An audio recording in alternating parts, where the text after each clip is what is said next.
This video is sponsored by none other than Lead Heroes, you guys. Lead Heroes has got you covered when it comes to telemarketed leads and virtual staffing. On the lead side, whether it be Medicare supplement leads, final expense leads, turning 65 leads, they just got something for everybody. They can also actually have you plug in with one of their virtual staff members on the staffing side to where you can pay by the hour for one of their trained and very well vetted staff members to help you out in your business in a virtual assistant format.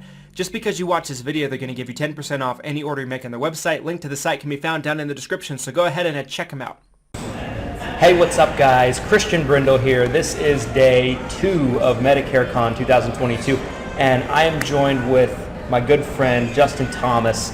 Thanks so much for taking some time. Yeah, of course, man. Pumped. This is exciting because this is the first time we got to meet each other in person. Mm-hmm. You know, I've been a big fan of this dude for probably the last year or so, and I think he does a great service for agents. If you don't know Justin Thomas, this dude is an advertising and marketing, genius. I can't think of a better word than that. So I wanted to ask you some questions on the marketing side. Yeah. Right. So I think what you do is so important because it takes a skill that insurance agents are naturally not good at, and that's running ads, digital marketing, funnels, landing pages, all those things. And you teach them how to do it versus maybe hiring a service to do it for them. Okay.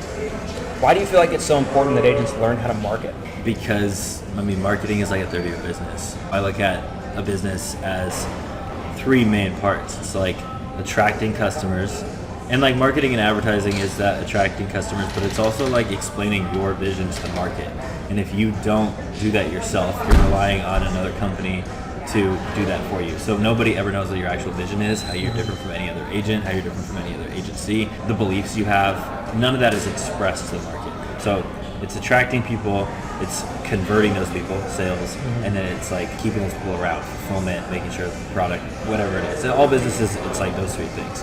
If you don't do marketing in general, you're just not going to get business because you're not going to have anyone to talk to. But then if you outsource it, you're outsourcing a huge portion of your business, and it's also like where the sales process starts. Right. Which a lot of people don't, hopefully they realize, but I feel like a lot of people don't realize that where the person comes from, where they enter knowing about you affects the entire sale, right? Because if you imagine calling somebody that responded to a direct mail lead, had no branding on it, was just like, are you turning 65 and you need Medicare? Call this number. Your sales process starts with you as the agent having to call that person. You're chasing them. You're trying to convince them to do something. Compared to they're on Facebook or they're on YouTube or they were on Google and they typed in, what's a Medicare supplement? Then they get hit with a YouTube ad with your face. They see that you're educating them. Then they click to watch your video. You're educating them even more. They can tell you know what you're talking about. They decide, hey, this person seems pretty knowledgeable. I'm going to try and book an appointment with them. So they either call you or they book an appointment. Then the sales process starts there. Like, I think everybody in the world would agree that that second call, that second interaction is going to be a way better chance of sale, way better of that person knowing who you are and sticking around on the books a lot longer because they like you and they trust you and there's rapport built.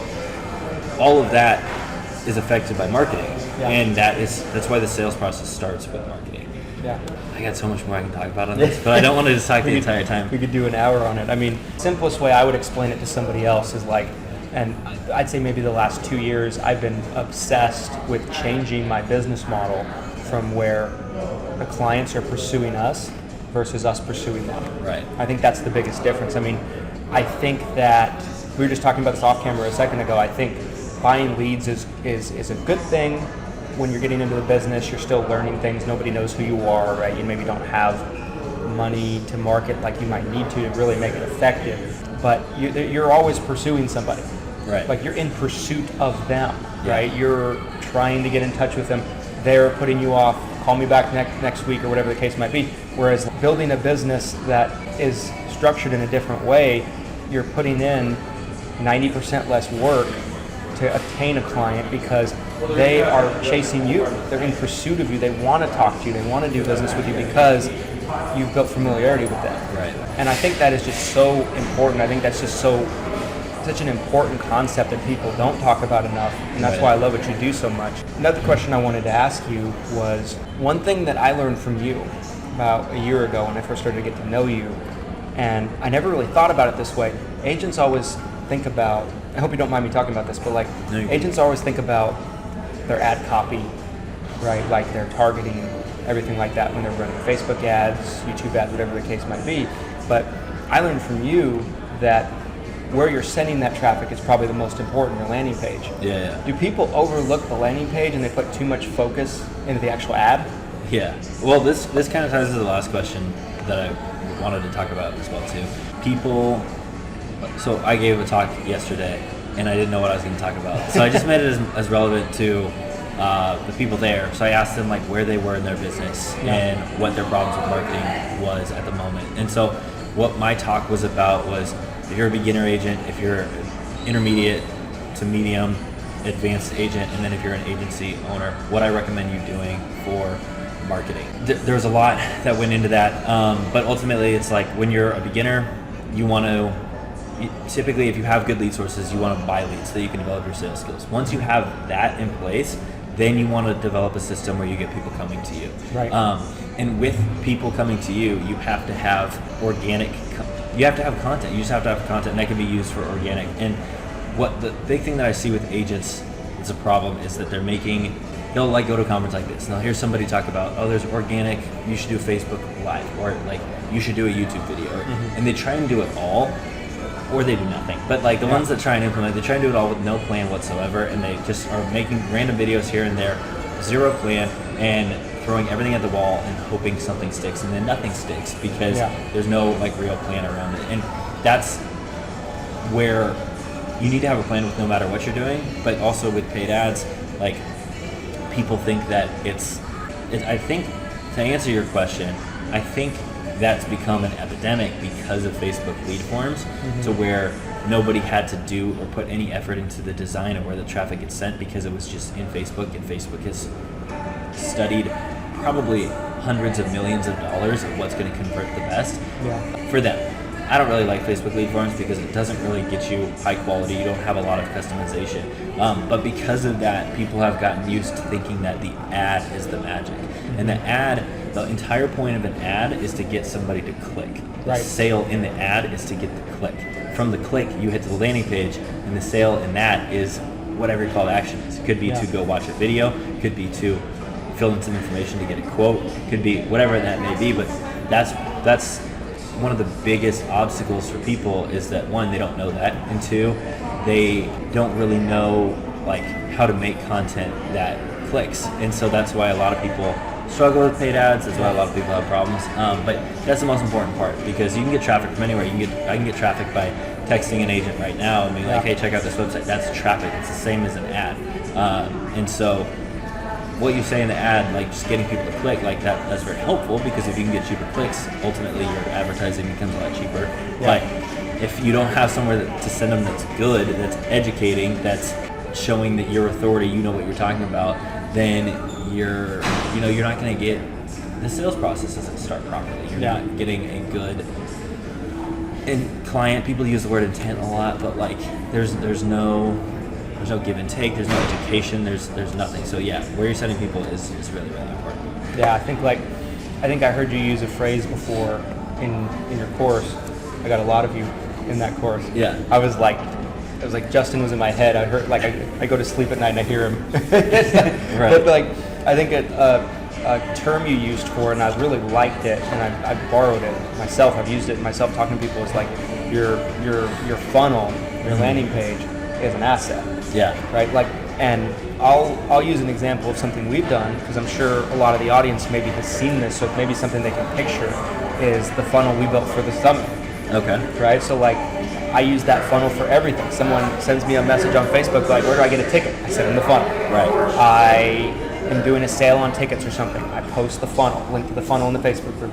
I'm running a paid ad with a video of a speaker, right? I ran an ad with the video you sent me. Learn more, go put them into the funnel, right? Like, and the funnel's job is to convert, right? It's to convert the traffic from potential interest into conversion. Yeah. Right? No matter what you're trying to do. And I think if more people understood that, I think they'd have more success running ads. My favorite way to explain that is through a series of questions. So let me ask you, who is the best salesperson in your agency? Well, me. Yeah, exactly. Most of the time it's the business owner, right? Mm-hmm. And so if you could sell for your business 24/7, 365, would you? Certainly, yeah. Okay. But we can't because time's a thing, you have family, you have to manage your agents and all that stuff. So this asset becomes, for your funnel for your summit, that's probably mostly words. But if we have it as a video, and think about this too, when you get on the call with somebody, say a referral calls you, do you typically say the same thing the majority of the time to every single person you get on the phone with? Probably 90% the same. Okay, so if we can take that, fancy it up a little bit, put some conversion information that I know that gets it to convert into a video. You now have the best salesperson in your organization, able to sell for you 24/7, 365. This salesperson doesn't quit, doesn't complain, doesn't bitch about anything, doesn't it's like the best salesperson ever. And so anytime you put out a YouTube video, link to the funnel, link to the video. Anytime you have a podcast, link to the video. Anytime somebody messages you on Instagram, link to the funnel. Yeah. You have taken Christian, the person, and made it into an asset that saves you time. Yep. So as long as you're a good salesperson, the funnel will work because that's the key. So I think that's great. I want to be respectful of your time because I know there's other things that you can do in this Medicare con than talk to me all day. But I could talk to you for ever. So, yeah. But last question I'll ask you, and then we'll wrap this up. What do you think an agent should look to get out of an event like this? Different kind of topic. Yeah, no, that's a great question. I think I think anytime you go to an event like this, you should have expectation, because if you don't have expectation, you really won't get anything out of it. If you're just I'm just going to go. Right, I would even challenge people to write down 3 things that they want to take away. Yeah. Because Ed Milet talks about this all the time, but the reticular activating system is the thing in your brain. If you the best way he describes it is if you want to buy a white Honda, you're going to start noticing tons of white Hondas on the street. So what you focus on expands. What you focus on comes to you. So if you go into an event with zero expectations, zero focus, you're not going to be attracted to anything. You're not going to be listening for anything. So first off is just have expectations. But I think it depends on where the agent is at in their career. If they're new, events are really, really great because you can learn from people's knowledge way faster than you learning it on YouTube. You can literally just somebody could come up to you and ask you all the mistakes that you made when you first started out. Yep. They could be like, Christian, what would you, if you had to go back, you're a brand new agent, what would you do? If somebody's a brand new agent, they should ask every single person here that's successful that question, and then take all of the information that overlaps and just do that. So being able to go and for new agents, events are really, really good because you can just talk to people that have done stuff before and learn from them.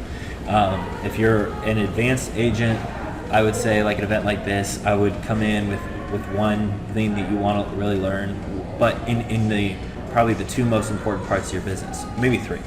Either in marketing, sales, or managing your team. Look for something in one of those 3 because those are the 3 biggest levers that you can pull once you're already established and you're trying to get more profitability or grow. Yeah. If you are a large agency, you're set, you know everything that people are going to be speaking on, it's networking, it's relationships, it's meeting people. So, yeah, I think that's great, and I couldn't agree more. I think I've always said that the biggest takeaways I've ever gotten at events are not from the stage. Right. From outside conversations in the hallway, right, or something like that. Yeah. Or just sitting down, having a drink with somebody and having a conversation about things. And all these people, for some of these new agents, the people that they see on screens all the time, like yourself, me, Brock, people like that, they almost feel like I can't touch this person, right? They're not even a real person sometimes. But all these people are just accessible. You can just walk right up and be like, hey, I've always wanted to ask this person this question. Go do it. Yeah. You're in the room with them. Right. Right? How often do you get an opportunity to be in the same room with so many people that are doing big things? Yeah, dude. And that's such a limiting belief for people. People probably look at all these agents that are speaking and they think that they have all their stuff together and that they have this magical process. But behind the scenes, everybody's just learning new things and implementing it. Nobody's sitting here like, I know so much, and like, when you peel back the curtain of any business, there's a lot of chaos going on that doesn't get seen from the outside. Yeah. And so, like Justin, who put on this conference, 200 agents last year, 400 agents this year. I think his goal is 1,000 agents next year. That's amazing growth. But like, he just did it. He's like, I just want to do a conference, and so he has assistants and stuff. But even if he didn't, it's like, okay, what do you need for a conference? I need a venue. I need to sell tickets. I need to, like, you're going to make mistakes. You're going to be bad at everything you do when you first start. Yeah. But just do it. So like, anybody coming here and thinking that like they have really, really, really big goals and they see people that are achieving those big goals, it's not that far off. You just need to start doing things. Yeah, so. 100%.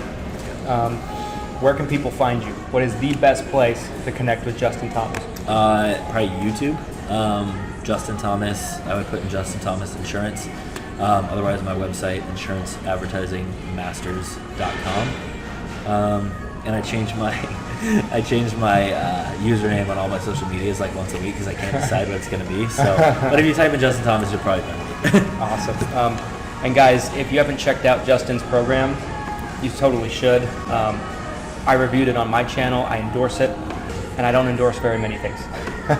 So check it out. It's something that I've been through. I've used it. We use it currently in what we're doing, and it's really next level. It's game changing. So check it out. Awesome. Appreciate that. All right, guys. If you like to see content like this, if you want to see more of it, the only way I'm going to know about it is if you smash the like button. If you like this video and you didn't smash the like button, you're basically doing yourself a disservice. I'm never going to know how much you liked the video. So do it, comment, subscribe, you know what to do, and we'll see you next time. Thanks, guys.